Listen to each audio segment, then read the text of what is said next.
had them all line before I dial up. How they claiming they on top and I'm a mile up.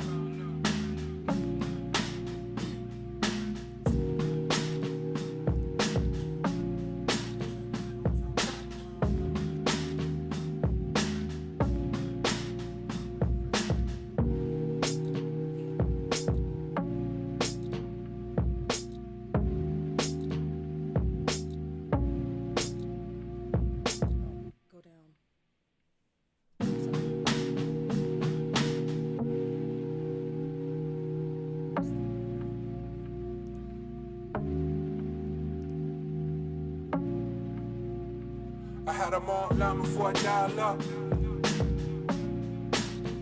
How they claiming they on top and I'm a mile up. I had them all line before I dial up. How they claiming they on top and I'm a mile up. I know the wall's closing in, but don't you dare give up now. Poe believed in me, pull up through some bucks down.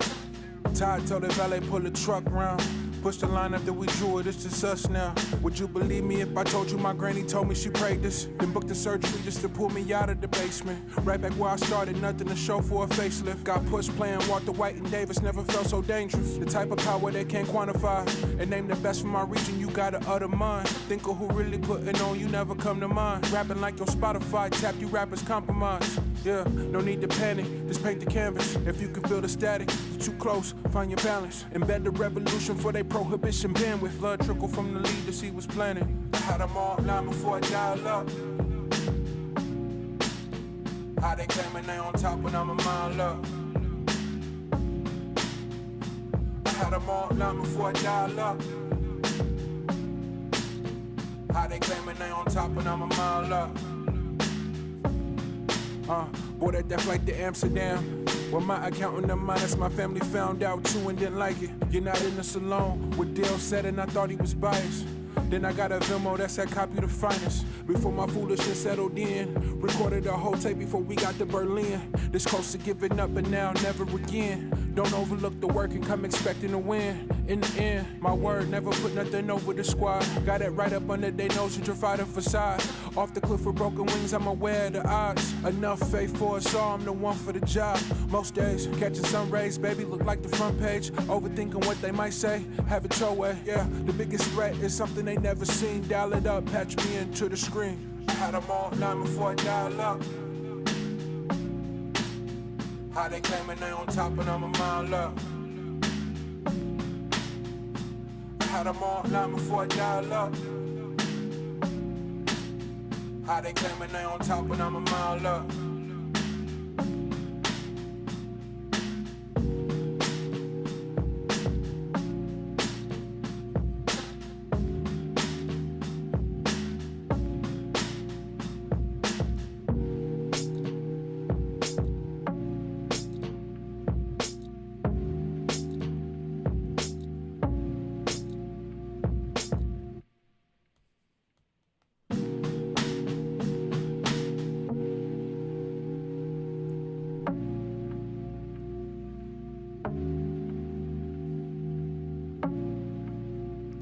I had them all line before I dial up.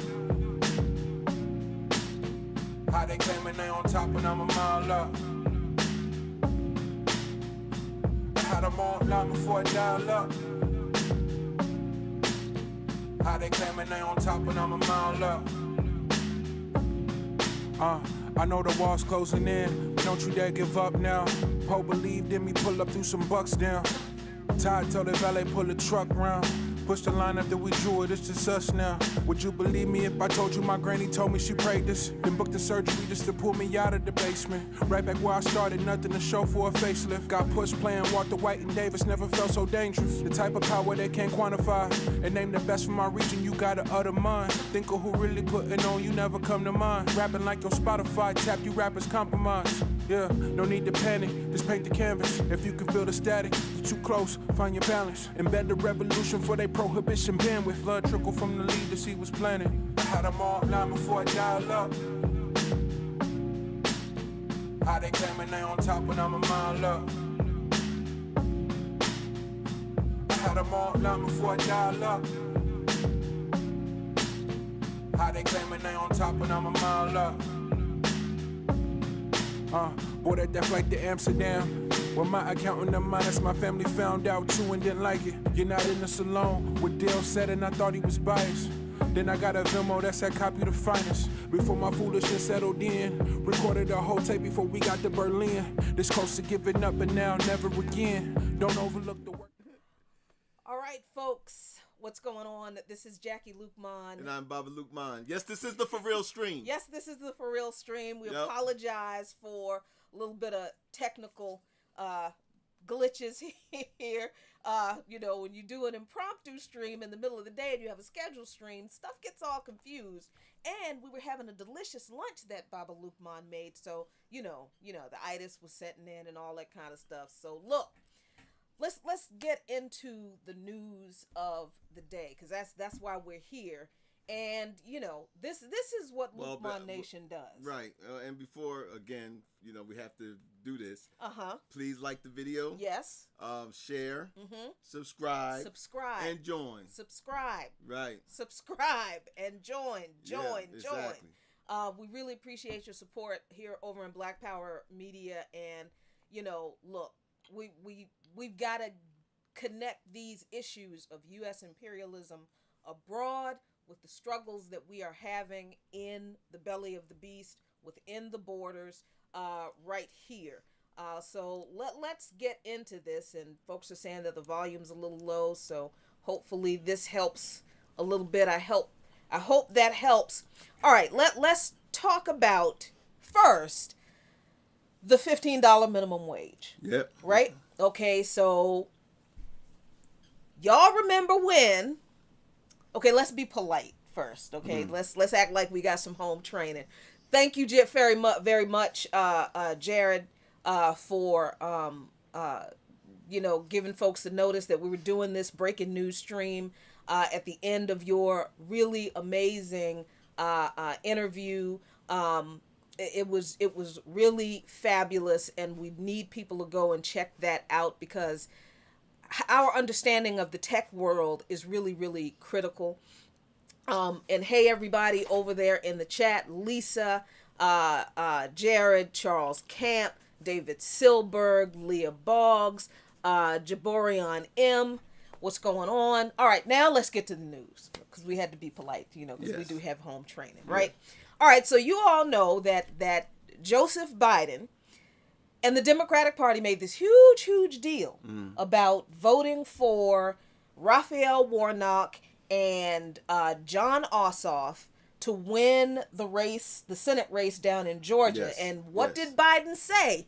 He said, if you send Warnock and Ossoff to the Senate, those $2,000 checks will go out the door, and that $15 an hour will be able to get that. Didn't he say that? Didn't he say it? Well, how come the Senate parliamentarian, the person who interprets the rules for the Senate, just announced late last night that the $15 minimum wage provision that the Biden administration put in the coronavirus relief package does not abide by the rules of the Senate? Now, I know this is a little bit boring, but I feel like we have to understand why that is important. We have to understand how this government works, and we have to understand the processes that they, because when they make these excuses like this, we have to understand why. So it might be boring, but it's necessary. Absolutely necessary. So what we're talking about is a process called budget reconciliation. And I'm going to explain it to you in the most simple way I can think of, because it is complicated, but it's intended to be complicated. Because remember, the government can do whatever the hell they want. Yep. Yes, they can. They're like the cops. They can do whatever the hell they want. They can make up rules as they go along. And then when they don't do things that you and I want, then they tell us, oh, we couldn't do it because it didn't abide by the rules. But okay, let me explain to you what the rules are of this budget reconciliation process. So it's something that was actually used by other administrations before, and what it means is that most legislation has to be approved in the Senate by a 60 vote majority just to pass the Senate, right? Because legislation has to pass both the House and the Senate. Budget reconciliation allows for a simple majority rule to pass specific kinds of legislation that deals with spending and taxes. What does this mean? This means that like a change in like nuclear regulation, some type of regulation or environmental regulation can't, hush up, dog. Ain't nobody paying attention to you. That a change in like nuclear regulation can't be passed through reconciliation. Right. Because it doesn't have to do with spending. Exactly. And it doesn't have to do with taxes. Right. But a tax increase, a change in the tax code. Right. That can be passed with budget reconciliation. And this is not an obscure rule. This has been done before. The Trump administration used budget reconciliation to pass, to cut taxes for the rich. So did the Bush administration. The Obama administration used budget reconciliation to pass the ACA. And then Bill Clinton used budget reconciliation to raise taxes, right? So the Biden administration could absolutely use budget reconciliation to pass the $15 minimum wage bill with a simple tie-breaking vote from Kamala Harris. Because remember, they made a big deal about folks voting for them so they could control the Senate. Oh, and they talk real tough, too, about, well, I'm going to pass this bill whether the Republicans go with it or not. That's what he we said. don't really need them. So either they jump on board. I mean, he was all gangster with it, too. Like, look, either they jump on board with this, or you know what? I'm just going to just slam it through because you know what? I don't really need them. Because, if it comes to a deadlock, my girl Kamala is going to break that deadlock. This is what we was told.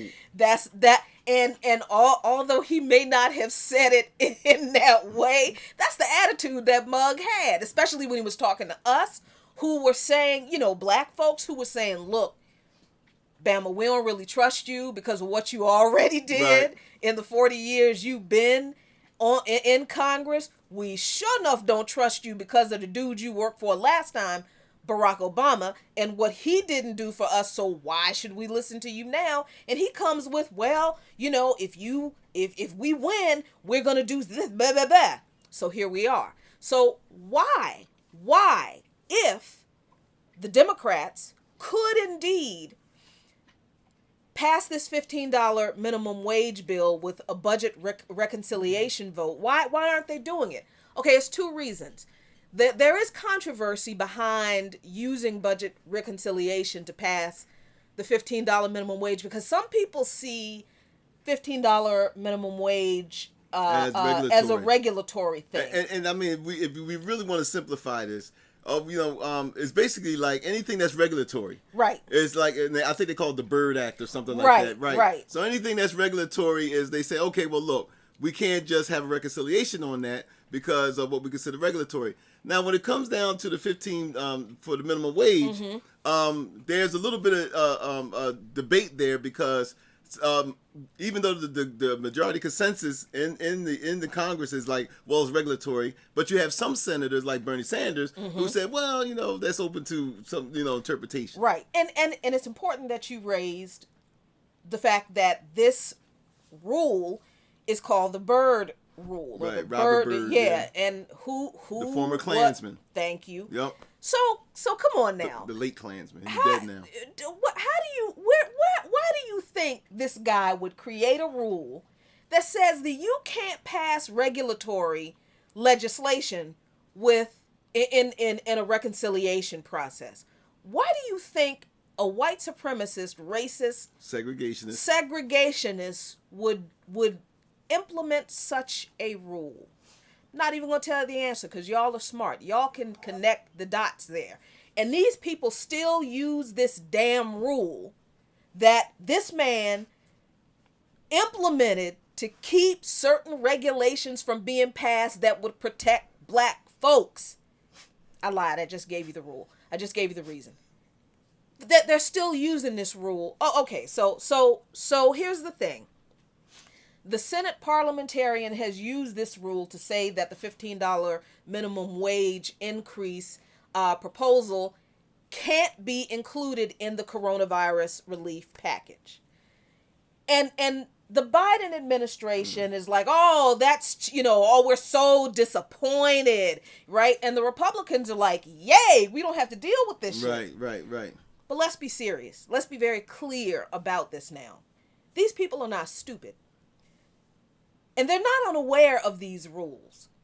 Joseph Biden and Kamala Harris and most of those Democrats knew damn well from the very beginning when they put this provision in the coronavirus relief bill that this was going to happen.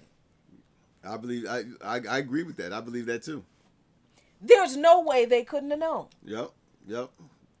I'm sorry. I don't care what anybody says. There is no way that Joseph Biden nor Kamala Harris did not know that there would be an issue in regard to the Senate rules to a provision that some people say is regulatory not being included in a spending bill, because that's what the coronavirus relief bill is. Well, I kind of fault, and you're right. I mean, I don't take any issue with what you just said, but I kind of blame Biden more. I blame Biden more than Kamala Harris, even though you're right, but she is, after all, the vice president. But I blame Biden more. You know why? Because one of the selling points that the Democratic Party gave to us was his experience.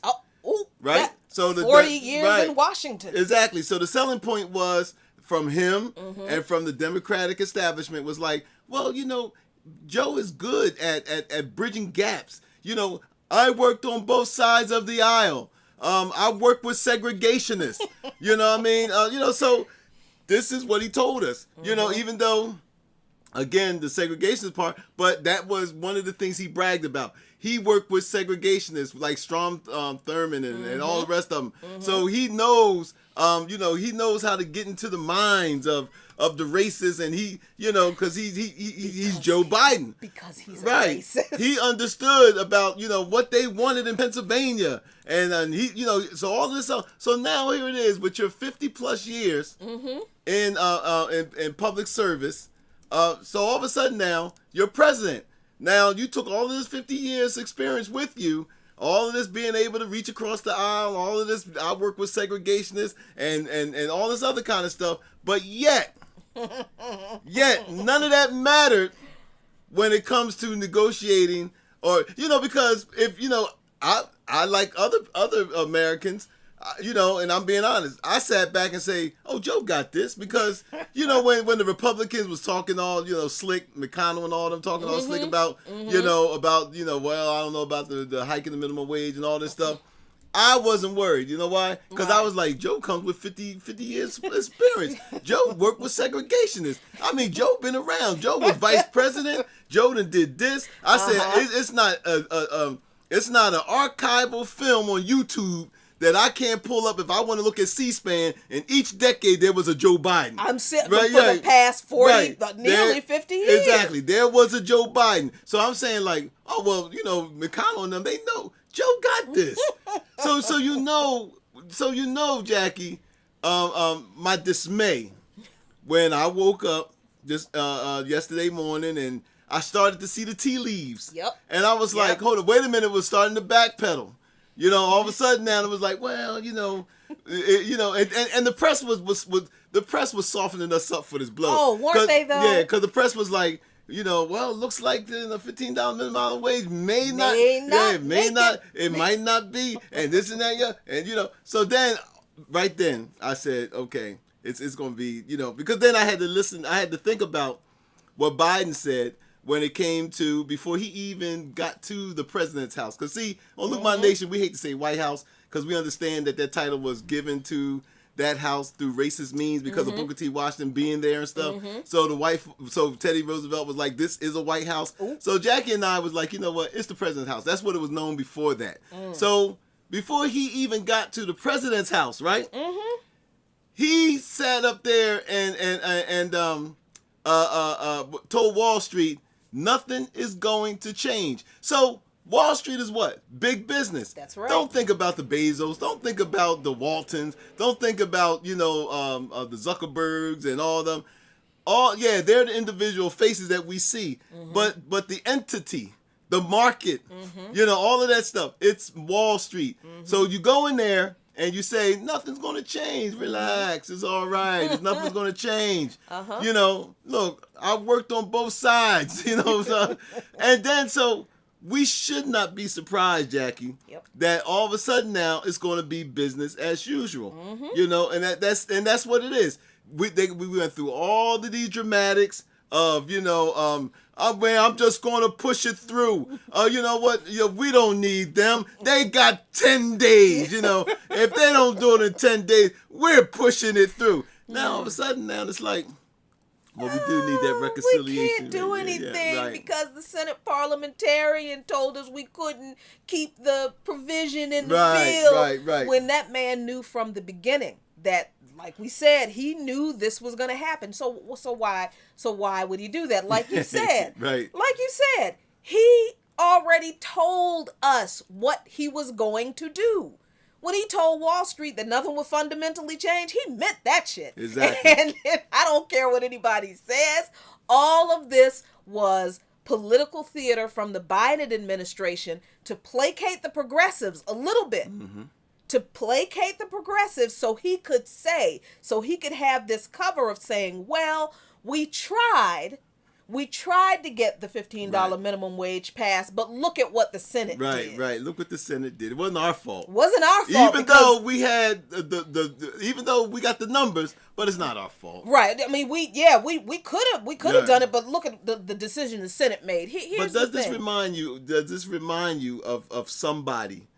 Does this remind you of the first Negro president that we had? Man. When we had the first Negro president and Barack Obama, yes, he wasn't the first black president in my view. He was the first Negro president because his policies was what a Negro would have done as president. You put a Negro in there, that's what his policies were Negro-esque. That's what he done. So the first Negro president, Barack Obama, he was even in a better position. Yes, than even Uncle Joe Biden. He was in a better position. But instead of Barack Obama, the first Negro president, being able to get the hope and change that he was supposed to do, he wasted all of that political capital on the ACA. Now the ACA has helped a lot of people, so please don't send us emails behind that. We know it helped a lot of people. And we know it's also deeply flawed. Right, we know it's deeply flawed. So, if you was about ready to type that, don't. Yeah, don't. So this is the thing. So we understood that we needed this health care and stuff. But at the same time, when it came to the recession of 2008, when Obama, barely gave enough money to he bailed out Wall Street, didn't bail out what they call Main Street. Right. How we as black people, because this only happened under a Negro president, how we as black people lost the greatest amount of our wealth, which was really little to nothing anyway, how we lost more wealth under Obama than we did even under Trump, and than we did even presidents prior to that. That's true. So this is what happens when you have a Negro president. So I bring this up to say that here we are, deja vu, the Democrats are in power. The Democrats got the numbers, maybe not the numbers they had when Barack the Negro president was there, but now it's like, but again, what do they do with it? See, the Republicans, say what you want, but see, the Republicans wasn't worrying about reconciliation. I mean, look, like I said, the Trump administration used budget reconciliation to pass an extremely unpopular tax cut bill that favored the rich. And you didn't see all this hand-wringing in the media. There was no parliamentary and nothing. You didn't hear nothing from the Democrats about this isn't right. We don't approve of budget reconciliation being used in this way. This is not democratic, and it's not a Democrat. No, but look, since what this government is not a democratic institution in the first place, look, if you really want to convince the people that you said had to vote for you to get rid of that last dude. Right. that they got something for their vote, then use this fucked up system to do a little bit for the people. But Biden and Kamala Harris, and this is where I blame her. Right. This is where she is completely responsible. I think Uh-oh. they're not, they don't care about the progressives that they browbeat into, you know, voting for them. They don't care about the black folks who like, oh, Joe Biden comes out talk about, oh, the black community has always had my back and now I'm going to make sure I have your. No, he's not. You know why? Because first I should tell you that the budget reconciliation process can only be used one time every fiscal year. Those are the rules.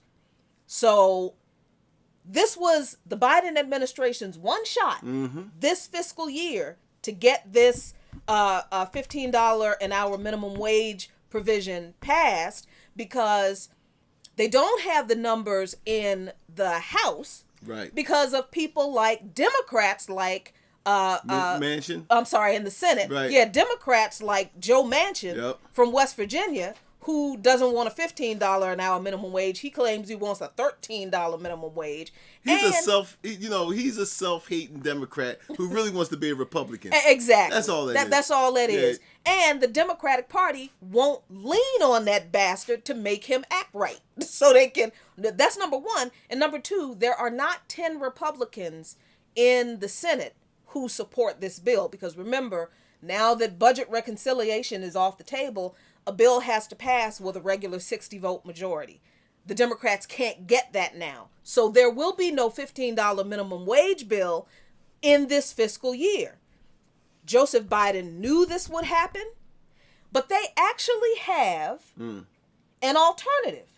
Oh, what's the alternative? The alternative is that, look, the vice president actually can overrule the Senate parliamentarian and declare the $15 minimum wage provision compliant. But NBC News reports that the White House is not considering that option. Now, that's what I don't get. Because from what I understand is that was their ace in the hole. Okay, if all of this stuff failed, then they had Kamala Harris. So Kamala Harris, she would have been the one like, oh yeah, all right, so Kamala, you up. And then that would have been it. But so if you got that ace in the hole, now you're going to say we're not considering that option. And I'm with you, Jackie. Why? Because if it's all about trying to, America's back. So Biden said America's back. If it's about trying to undo or wash down the walls from the Trump era, so, you going to clean out and you washing down the walls. So if you're going to wash down the walls, then what I don't understand is why are you holding back the secret weapon or the not so secret weapon that you claim to have to get? Because it goes to what you were saying, Jackie. It goes to the point is they never intended for this to be. Now that this is off the table, forget about this coming up during Biden's term. It's not coming back up. Nope. I can't see it. It's not coming back up because we got midterms coming, and I'm going to tell you what's going to happen. Those 75 million people that's still pissed off because they think Trump won and was stolen from them, that's where we're going to see some changes where the advantage that the Biden administration had right now in order to pass these things that the people been pining for, been wanting for so long, now you're going to see when the midterms come, you're going to see, as I say, the revenge of the MAGAs. Because that's what's going to happen. You're going to have the revenge of the MAGAs, and I hope I'm wrong, but you're going to have the revenge of the MAGAs because, see, these people are still simmering behind this stuff. Yeah, they are. And as we speak right now, you got these Republicans with their little sneaky asses in these little state houses and stuff trying to get these bills through in order to constrict voting rights even further.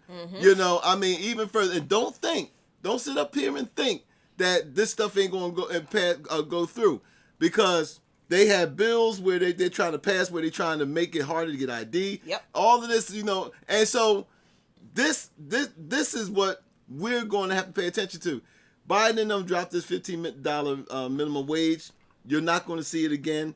And even if they attempt to try to come again at it during his term, the Congress would have changed by then. Exactly. and in the upcoming midterms, because the Biden administration is I'm not even gonna say they fucking up. They're doing exactly the same things that the Trump administration did as far as well, everything is concerned. I was gonna say economics, but in a second we're gonna talk about how, as far as foreign policy is concerned, it ain't nothing different. Ain't no different.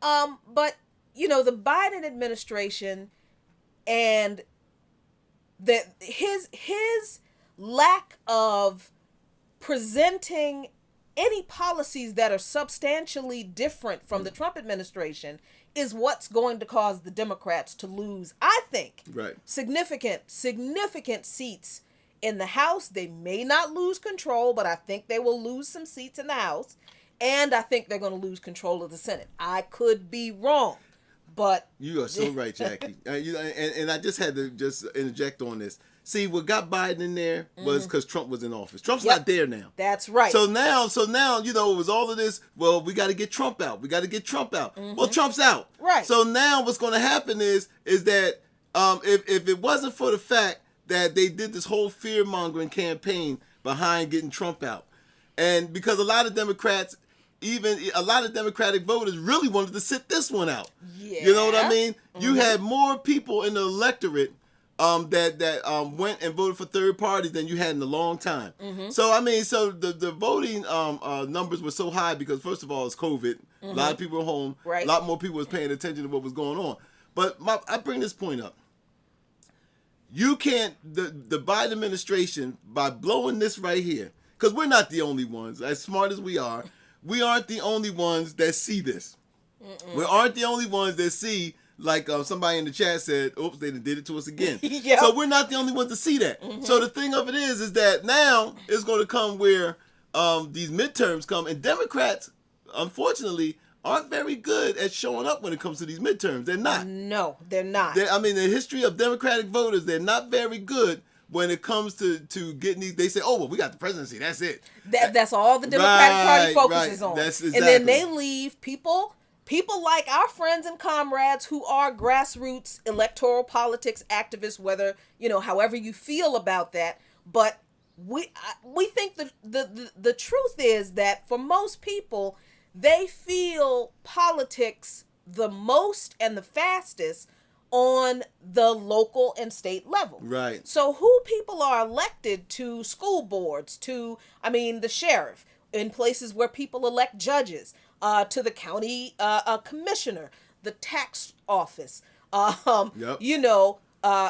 city council, the mayor. Did you mention dog catcher? I did not mention dog catcher. Dog catcher, dog too. catchers, Yep. Dog lives matter.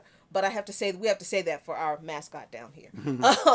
And obviously, the governor's offices, those local and state offices and the policies that come from them matter. Yes, it's true. The money comes down from the federal government and it's allocated to the states and all that kind of stuff. But the people who ask for that money and what they ask for that money for, that's important. Exactly. And the Democratic Party has never really paid attention to those issues, those elections, and the people who are on the ground busting their ass trying to get decent folks in those offices so they can move them up to the Democratic, into the federal offices. But this is what. But that's why they don't. But this is what handicapped Obama. Because when Obama had when Obama had the numbers, when he had the position and he had the political capital to do whatever he wanted to do, then came the midterms. Right. And then the midterms is what handicapped Obama, where he couldn't really basically get. He compromised on the ACA. Yep. But any other thing that he wanted to get through, he was already a timid president as it is. Lord. Not just timid in the way he addressed our issues, but he was just timid, period, as a president, as far as being bold and not really being aggressive enough in his approach to the job, in my view. Well, except for when he was telling black folks to shut the fuck up. When he was telling us to shut up and pull our pants up and be good fathers, he was great at that. Yeah. But that's what Negroes do. You know what I mean? Negroes are very heavy on the respectability tip. That's why, so what do you expect out of the first Negro president? But anyway, that's what handicapped him. So again, Democrats are not voters. Democratic voters are not very good at when it comes to these midterms and paying attention to these local elections, because a lot of the focus, like you said, Jackie, is always on these national, the big ones where we come out. But yeah, when you have the control of the state senate, when you have the governorship, when That's you have right. the when you're the mayor, when when you sit on city council, all that stuff that we just take for granted. But see, we know here in DC, it wasn't the federal government that told DC voters when we voted to increase the minimum wage here for non-tip workers. It wasn't for tip workers. Right. It wasn't the federal government that said that you black DC residents don't know what you're talking about, we're going to overturn it. No, that was our city council that did that. That was a one person in particular who pushed that forward, and the business community got to the city council and the mayor of DC. They all went with the business community. So it wasn't the federal government. It wasn't Trump who was in office at the time. It wasn't them. Nope. So we got screwed when the will of the people said, yeah, we want tip wage workers to be able to earn a livable wage, $15 an hour. And we had black folks come to us who were in business, tell us that, we didn't know what we were talking about. Black business class. The black business class and all this other kind of stuff. And, but what our point being is that this decision to overturn the will of the people in D.C. didn't come from Trump. Nope, it came from the black-ass mayor of Washington, D.C., Exactly. Muriel Bowser. Exactly. So, listen, we need to be clear that if we're going to engage in electoral politics at all, and I'm not telling you whether you should or you shouldn't, I'm just saying that if we're going to engage in it at all, we can't just look at electoral politics from the national perspective. Because by the time we talk about the stuff that Biden has done, oh my God, the Republicans have already won all these offices because they've spent all this time organizing to put people in these local and state offices. And the Democratic Party has silently and quietly pushed their neoliberal capitalist candidates on Black and Latinx poor people who are the Negro faces of neoliberal and capitalism. Exactly. That's what happens. And one more issue before we move on to the next subject. Why isn't Chuck Schumer? Mitchell McConnell was like Zeus when he was the majority, when he was the head of the Senate. He was like Turkey Zeus. Yeah, he was like Zeus. I mean, sitting up there with his toga and lightning bolts in his hand, just striking down legislation. We're not doing it. Right. But then now, Schumer is in charge, and Pelosi. But I ain't never had. But here it is. Out of the 4 years that Schumer had to put on his lace stockings and put on his garter belt and stuff in order to try to seduce McConnell and all of them to do some legislation, right? And now I say, okay, well, Schumer could put up, he could put up the lingerie and stuff. Now he ain't got to seduce McConnell, and now he's there. Right? I just ate. Right. That just but now he's there, right? And now all of a sudden now you don't hear a peep out of Schumer. Not a thing. I mean, McConnell was God. And now all of a sudden you don't hear nothing from Schumer. What's going on here? Look, the Democrats Crazy, are showing man. you again who they are. And you mentioned third parties just a minute ago. And I think it's important that we point out that the Democratic Party has been telling folks that third parties can't win. We don't like third parties. Third parties are the reason that Hillary Clinton lost, and that's a lie. Right. But all of these MAGA people who Right. are still pissed off, what are they talking about doing, y'all?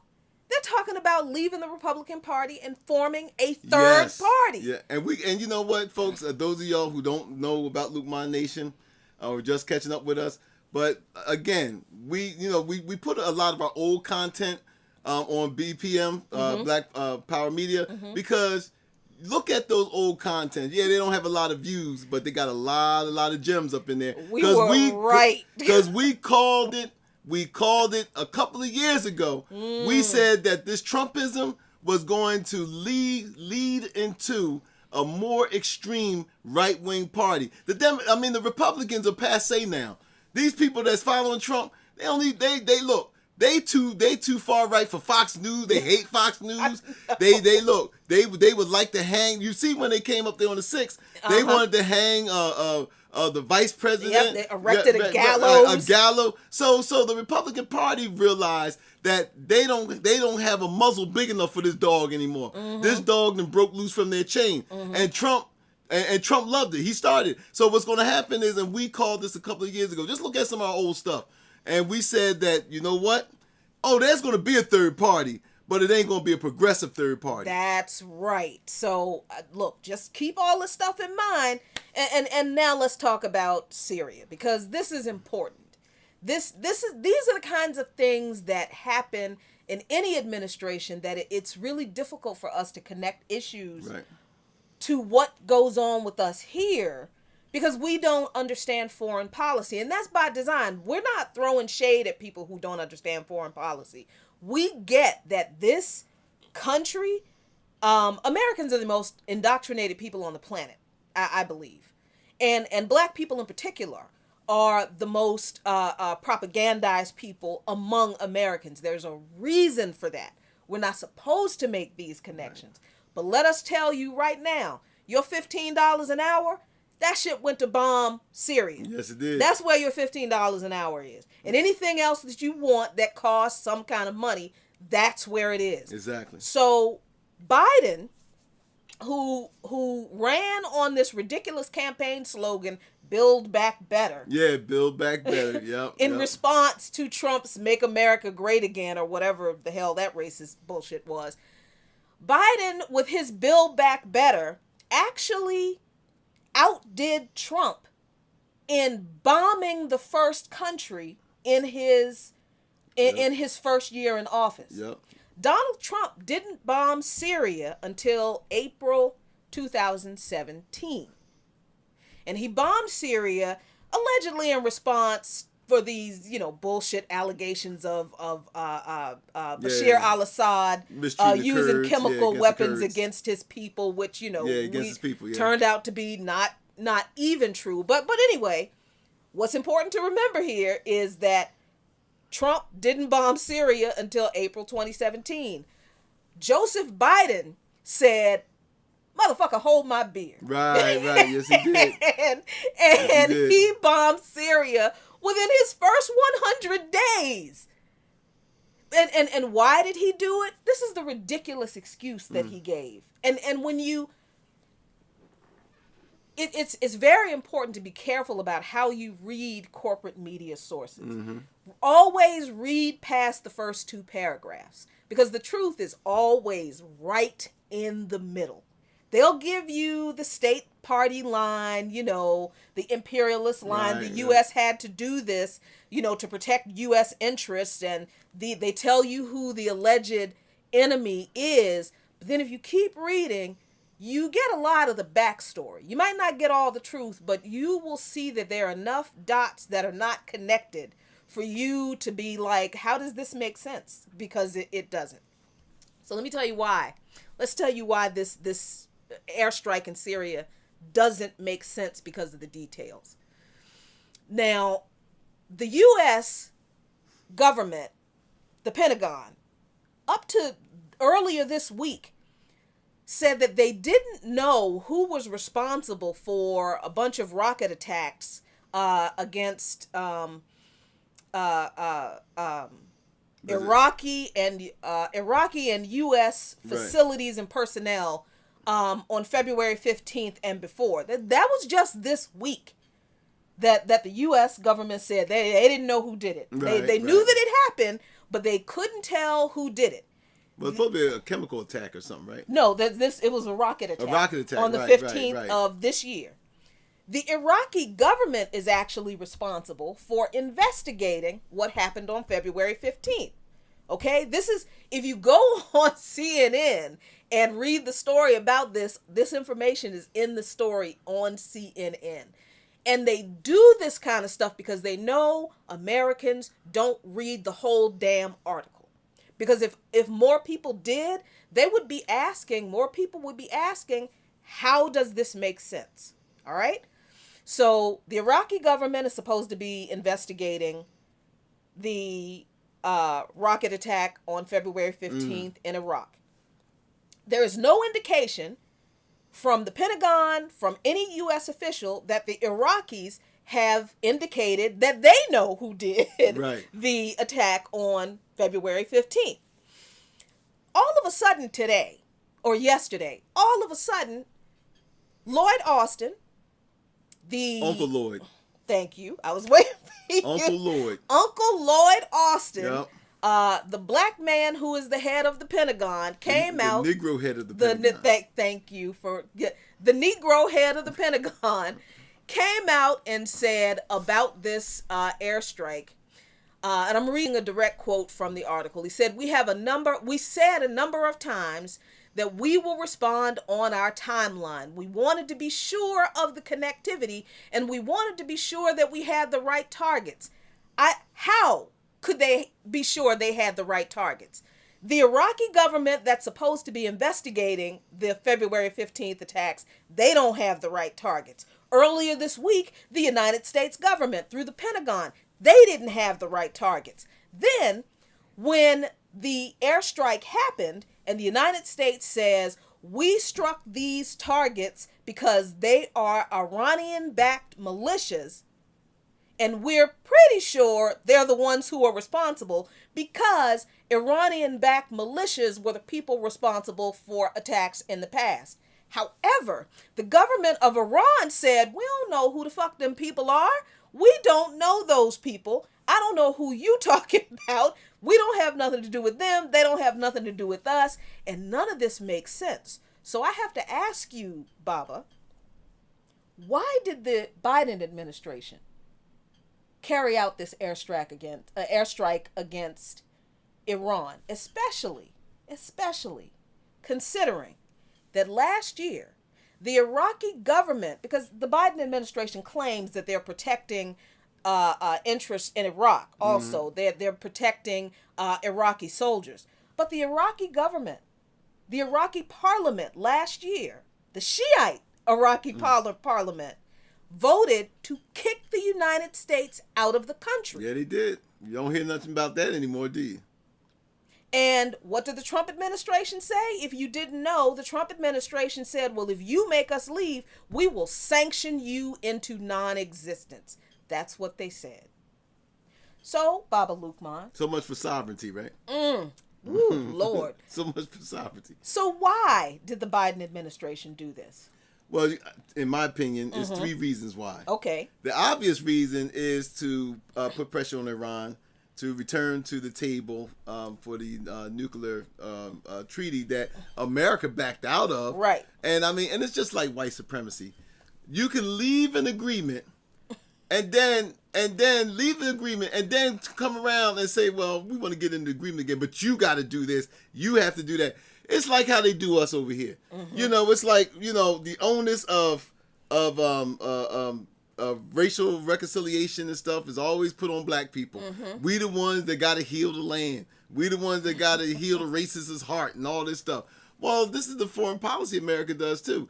America's not taking on the responsibility that they left the treaty, that the whole world agrees that Iran was abiding by the treaty. That's right.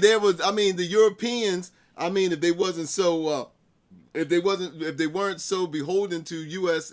interests, they was like, you know, it caused a lot of diplomatic problems for Trump because the Europeans was like, you can't just sanction these people. They've been abiding by it. But Trump did it. Right. And so what happens is now Biden, you know, the more enlightened Joseph Biden, he, the church going Joseph Biden, he said, we're going to re-enter. America's back. We're going to re-enter these treaties, and we're going to, and like a noble thing, we're going to go back into this treaty with the Iranians, and we're going to carry on the legacy of Barack Obama. But what happened is that instead of being humble enough and say, look, okay, that was our bad. We messed that up. The last president, he shouldn't have did that. We're going to go back. No, they put these extra conditions on Iran. Right. And Iran rightfully rejected it. And Iran was like, oh, wait a minute. We wasn't the one that backed out of it. Y'all was the one that backed out of it. So, we ain't got to prove a damn thing to you. So, and that was Iran's right. But that's number one. to basically force Iran's hand. You know, people say, well, we're closer to a war with Iran. We're already in a war with Iran. You know, we're at war with Iran through proxies, all of this stuff. But we've been at war with Iran for a couple of years now. And so, and another thing, the reason that they attacked Iran, Iranian interests and their so-called militiamen, we don't even know who that is that because Trump, Biden wants to show Israel. This is a message to Israel like, hey, look, nothing is going to change. Now let's look at this. For all of this washing the walls of the president's house because Trump was in there, and we know America's back, and America's going to be more a part of the world and not do all this unilateralism. Biden has not reversed a single thing with relation to Israel that Trump done. Nope. He said he wasn't going to move the embassy out of Jerusalem, which is against international law. That's right. He said he wasn't going to do this. He wasn't going to do that. So there was no. Trump gave the store away to Israel. Netanyahu, he gave the store away. They naming streets after Trump in Israel. That's true. Yep. There is a Trump plaza right. settlement. Right. And yeah, they're naming these things after Trump. So now Biden, again, because we have to understand something, people, the Democrats never cared about our support. They need it, but they never cared about it. They're still chasing the elusive white man who they say is, the disaffected Trump voter. Well, we seen on January 6th, there ain't no disaffected Trump voter. So, but this is who they were tailor making their policies for. Wasn't for us. The thing is, like, there's that gruntled white man, disgruntled white man out there who's angry and but the 6 showed us there ain't no disgruntled white man on Trump's side. But the thing of it is that this is the message that Biden wants to show Israel, that we still got your back. You're the enemy of your enemy is my enemy still, and that's what all that is about. Now, one of the things they don't talk about is the bombing of the Shiite militias. That what they say, right?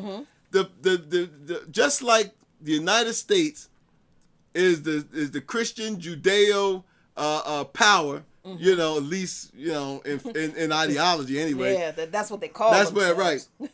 I mean, not by principle, but by ideology. Right. So they're the Judeo Christian ideological ally to anybody who is like them, who Western nations claim to be Christian. Israel's, claim to be Jewish and all. So still within the Christian Judeo. The Judeo-Christian tradition. Right. And so, so what happens is that Iran acts as that for the Shiites. Iran is the only Shiite country, a power-based country. It's the only one. You got Saudi Arabia, who is Sunni, and it's sort of like the Sunni power base, but that's changing because Turkey's getting ready to take that over. And then you got, and the United States is helping Turkey take that over by constantly weakening Iran's position. Oh. So what happened is Iran is doing what America and Britain and all of them is doing for Israel. You know what I mean? So it's like if you're a Shiite and you're fighting for your freedom, you can't go to the West. Right. Because, right. so there's nobody there but Iran. Wow. So, and what they don't talk about is the Russians know that. Well, okay. You raised something that caused me to have a question. Like Iraq's role in this, because, Iraq had a government that was, okay, that's not the right way I want to frame it. Iraq was what we would call a tribal society, right? Not in the sense that, people were the way they lived, but there were Shia Muslims in Iraq, there were Sunni Muslims in Iraq, and there were other factions of Muslims in Iraq. What held that society together, or who held that society together? That isn't there anymore. That's created this instability. I mean, I know where you're going at. The United States has made the same mistake in that area, in that region, like so many outside conquerors have done, or you know, would-be conquerors have done.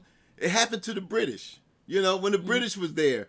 I mean, the reason why we got all of these lines in the sand now and these made-up countries like Iraq was never a country before until the British did that. There was no Qatar. There was no United Arab Emirates and none of those things until the British left in there and they was carving these things up in order to control the oil that was in that area and putting these corrupt sheikhs and stuff and these fiefdoms and creating these fiefdoms. So, I mean, but the British, just like the Americans, you know, these societies, all of them are tribal, but these societies are very complex. Right. You know, you don't have just Shiite and Sunni there. You have Yazidis, you have Zoroastrians, you have the Druze, you have, you know, so, I mean, so the Western mindset of white supremacy says, well, they're just all brown people, who cares what they, remember Roots? Yeah. Well, the first Roots. Yes. The good one. Right. Remember when Kunta Kinte and them was on the ship, and the white guy who was played in the Waltons. But yeah. And they asked him, the captain, the guy who played in Lou Grant, right? Ed Asner. When Ed Asner asked the guy, he said, "So what is these people? You know, what are they like?" You know, he wanted to know about African people.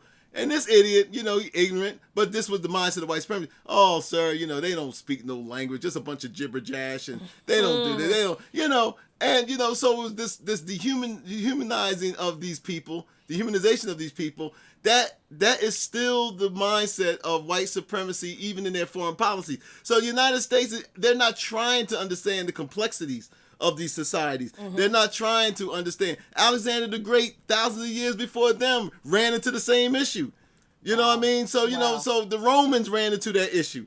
You know, so all of these outside conquerors that tried to come in there in order to enforce their will, they all ran into the same thing. None of them are there now. The United States really don't, the United States is there, even during the Cold War, this has always been the graveyard for outside empires and conquerors. Wow. It has always been that way. So, I mean, and the United States has found that out. Russia has found that out. Yeah. You know what I mean? So, you know, so it's all of these things.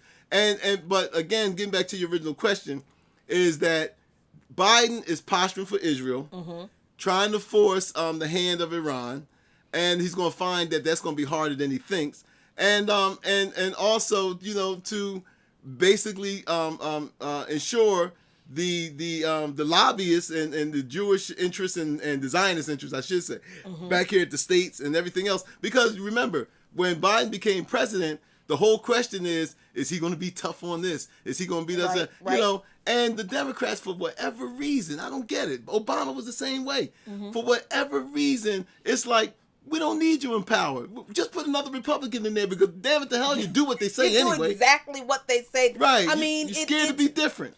And that's the thing. It's like, you know, this whole Middle East policy business that has carried over from the Bush administration that you know, destroyed the stability that existed in Iraq under Saddam Hussein. Exactly. Whatever Saddam Hussein did in Iraq, what Daddy Bush knew about Saddam Hussein was that he was the one person who kept that region stable. Exactly. That's why when Daddy Bush implemented, what was that, Desert Storm? Yeah, I think it was Desert Storm. Yeah, when Daddy Bush implemented Desert Storm and the Pentagon wanted him to overthrow Hussein, Daddy Bush said, no, can't do that. Yes, Schwarzkopf wanted to go into Baghdad. Right. But Daddy Bush was like, no, because if we get rid of Saddam Hussein, then we'll have chaos in the region, and we can't have that. His son was like, nah, fuck that. Let's just do. Right. But then Daddy Bush understood that because he was the head of the CIA.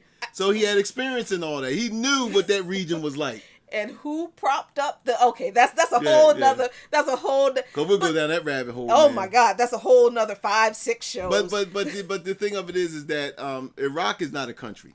Not in the sense of what we know countries. It's not. Anytime a nation can say we don't want you here, and you tell them go screw yourself, That's not a country. That's not a country. They don't it have is an American. It is the 52nd state of the United States. That's what it is. And that's really that's really fucked up. Yeah, it's the 52nd state. Those people don't have the right to their own self-determination. No. And so when we look at what this government is doing in places like Iraq, against places like Iran, and we think it has nothing to do with us, first of all, our money, that's where it's going. That's where it's going. Second of all, every time we talk with Iranian intellectuals and professors and historians and Iraqi professors and such on By Any Means Necessary, these folks, Palestinian activists and professors, anti-Zionist professors and activists, these folks always bring up how the struggle for self-determination of their people in their countries against ongoing U.S. imperialism is connected to and exactly like the struggle against domination, white supremacy, and capitalism in this country. Every single time.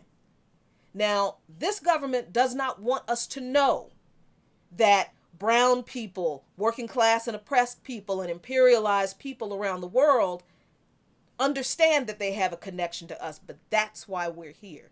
That's why we have to have these conversations. So everything that's done around the world by this government is connected to us, Africans in the United States, whether we consider ourselves Africans or not.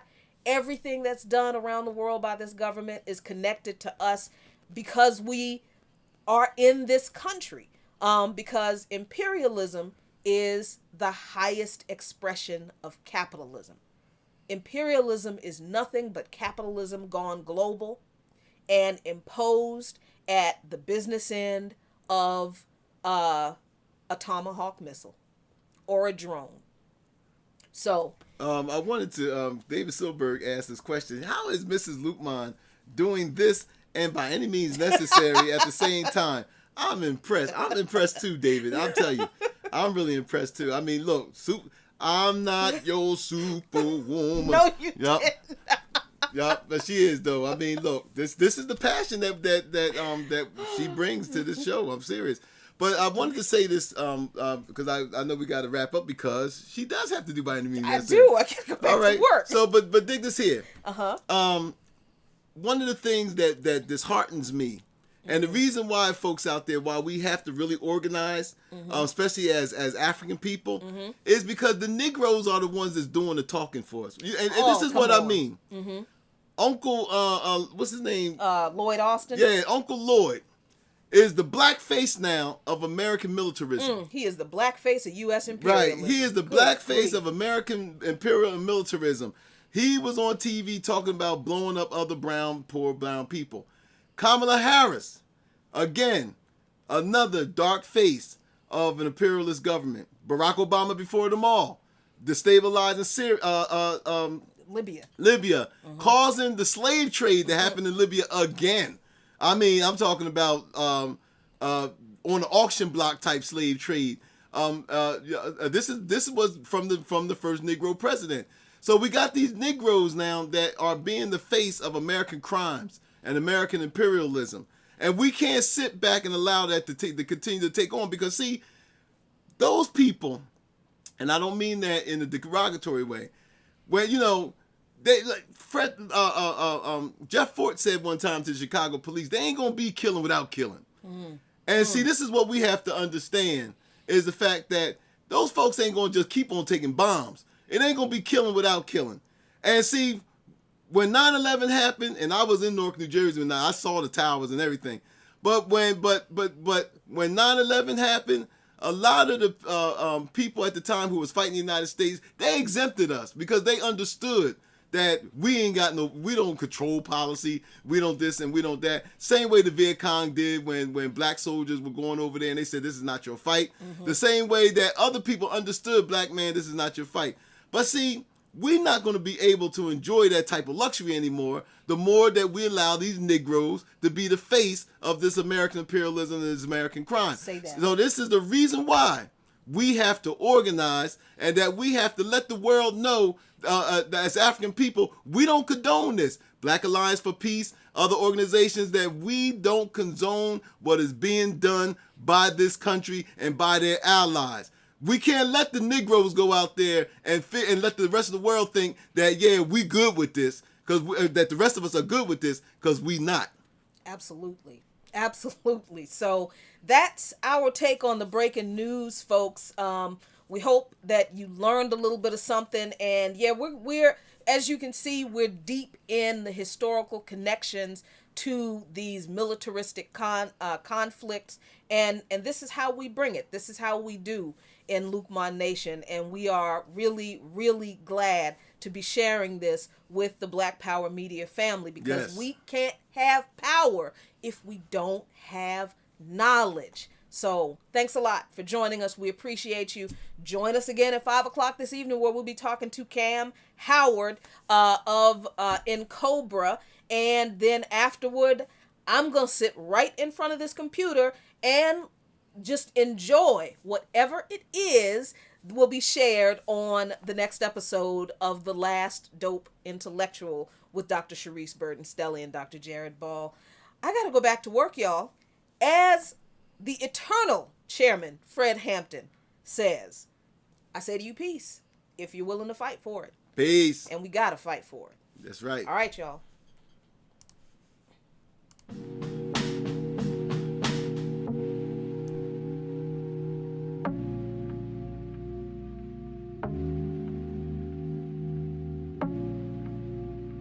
I had them on line before I dial up. How they claiming they on top and I'm a mile up.